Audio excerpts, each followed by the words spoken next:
you saw the title. I have a degree, but I work in a warehouse. 2012, 2013, 2014, 2015, which is when I was studying in university for a sound engineering degree. So it was actually called music tech. And you become a sound engineer, so it's a Bachelor of Science. Now, around this time, this was... So before we get into his story, let me just say, I'm a recent graduate like him as well. I graduated 1.5 years ago. And what I did was, instead of finding a job straight away, or even before you graduate, during your 3 years in university, after graduation, like less than a month, I went overseas, to do my own thing. And then by that time, not only have your colleagues already found jobs, you know what I'm saying, found positions, entry-level positions, competition even increases because you've been away 1.5 years. 1.5 years worth of graduates are now coming into the job market looking for the same job as you. Whereas if you'd got an entry-level position, the minute you graduate from university, your only competition would have just been your colleagues. Now you wait so long. What about the graduates from behind us? What about the younger graduates that are now graduating? So the entry-level positions. And what about the future, the graduates that graduated 4 or 5 years ago that are still looking for jobs? So now the pool of graduates all looking for that same one entry-level job even increases. So it's just to the point where there's one position per 100 applicants. And that's a damn near impossible. It's impossible. So if there's any current graduates watching now or just about to be graduates, make sure you land your first graduate role. Make sure you get that pattern sorted before you graduate. So what I'd suggest you do is use LinkedIn, Indeed, apply to 2, 3, 4, 5,000 jobs until one says yes. One will say yes. That's my advice to you. Tough times were still fresh on people's minds, but mostly people were talking about how it was going to be very tough for us, the new graduates. So, we were focusing on doing our assignments, but we kind of always had this dread in the back of our minds that once we finish this course, it's not going to be so easy. So when I finished it, I worked extremely hard to not be in a tough position. I made a video about it. It's called 3 Times I Took a Chance. So I thought outside of the box how to get a job in my field, which is not very easy as a sound engineer in a studio. And I found one, right? Not as a sound... And to be fair, his degree is... I'm not going to lie. Every degree is... No, I'm not going to lie. His degree is useless. Sound engineer, I'm not going to lie. Unless you have a degree in STEM, which is science, technology, engineering, maths, in those positions, it's tough as it is. If you have a degree in those fields, it's tough to get a job in those fields. Let alone these sound flipping, whatever, film, drama, like that's just useless. Something that's already tough, you make it even tougher by having a useless degree. I can't lie. Engineer, obviously you can't start as one. You start as basically like a glorified waiter, then you work yourself up to being able to set up the studio for the sound engineer and work on the desk microphones, and then finally you are a sound engineer. So the whole process may take 5 years, maybe a bit less if you're lucky. But I was in that world. And then I moved to China. Why? For love.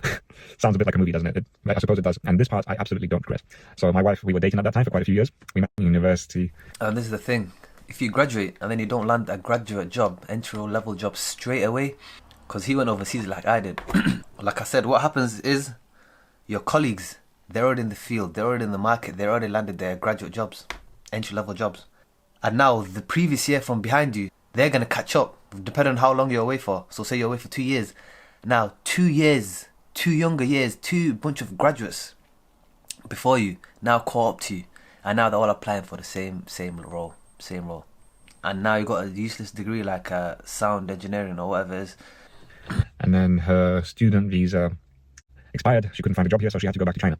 And out of love, I followed her. And I absolutely don't regret it. Like I said, it was a very interesting, very inspiring 5 years. It made me go out of my comfort zone. It opened my eyes to a whole different world, which actually inspired me to start this YouTube channel in the first place. If you check back in my backlog of videos, there's a whole lot of China stuff. But eventually, we decided to come back. And by that time, I was it 27? With no experience of working in the UK, basically, except that little, studio runner job, which is, as I said... See what I mean? He comes back at 27 years of age. Remember, you graduate in university around 21. He's coming back at 27 years of age with no experience. That is tough. Now, because 21 to 27, that's 6 years. Now there are 6 previous years of new graduates coming into the field looking for that same entry role. And the new graduates, they're younger, so they're a lot more coachable, they're a lot more manageable. And the hiring managers will know this. So it is going to be borderline impossible to find a job in the field that you got a degree in. It's going to be borderline impossible, because if you prolong it for so long, you have no experience and you're almost 30.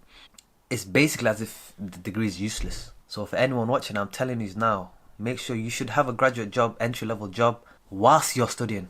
Forget about just as you graduate, whilst you're studying. How about that? Whilst you're studying, you should have like a, if you could do part-time, that's perfect. But even if you could get a role where you tell them, I have university, this and that, so my start time is not going to be exactly the same as every day because of my commitments in university, but I am willing to negotiate, whatever, take a pay cut, or even just get a work experience, even if you're not getting paid. But you have to have experience. Experience is worth more than the degree. Experience is king. Forget cash. Experience is king.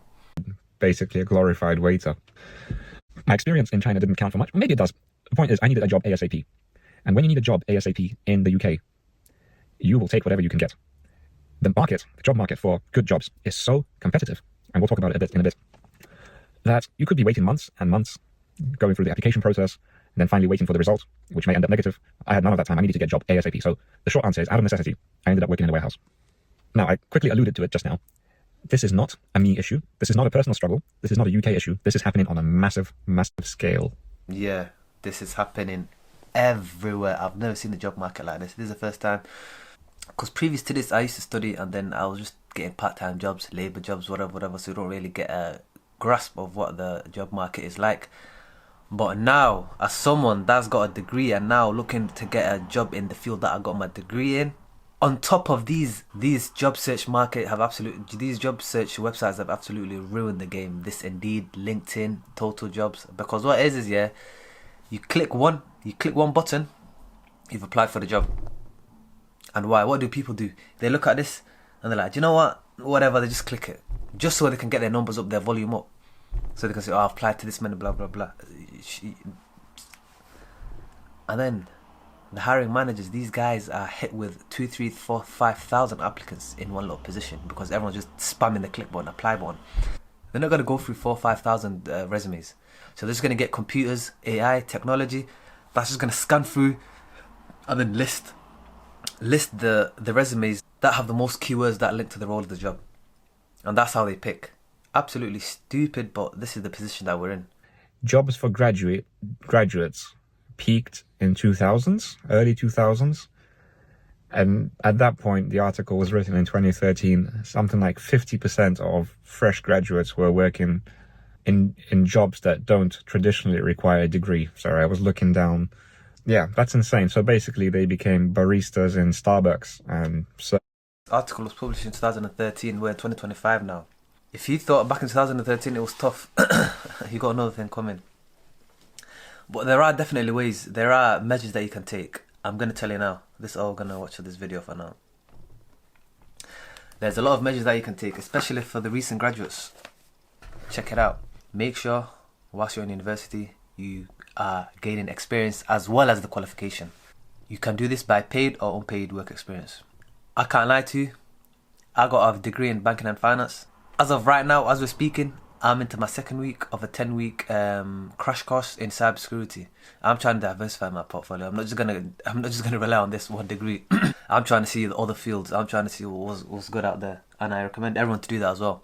And also to those of you guys that got jobs, and you want like, oh, do you know what? I've had enough of this job. I'm gonna stop. I'm gonna discover myself. Blah, blah, and don't do that. If you have a job, hold on to it. Do not let go of your job. Or if you're one of these guys, oh, I want to start a side hustle, I'm gonna let go of my job. No. Now's not the time. Maybe 10 years ago you could have done it. You could have taken a year off work, apply again the next year, and then get a job within less than a month. You could have done that, but now this job market, if you let go of your job, you might not see another job for 5 years. Nah, not 5 years. Who knows? For 5 years. So if you got a job, make sure you stick to it. And if you are someone on the search, on the market, like I am right now, don't give up. Keep applying. I've had a lot of interviews, despite despite the challenges of getting rejected a lot, I've had a lot of interviews. Some of them, the jobs, they kind of not lied, but it's not what I thought it was, so I turned them down. Some of them, they turned me down. And even now, I got an interview and yeah, I'm just going to prepare for the interview. And also make sure when it comes to the interview, you know the job role, the company. You make sure you do your homework, make sure you do your due diligence, step up confident, ask questions, speak like you're not intimidated, speak with a bit of confidence. And then who knows, you might just get a job. But anyways, this is it for the video. Till next time, I'm out of here.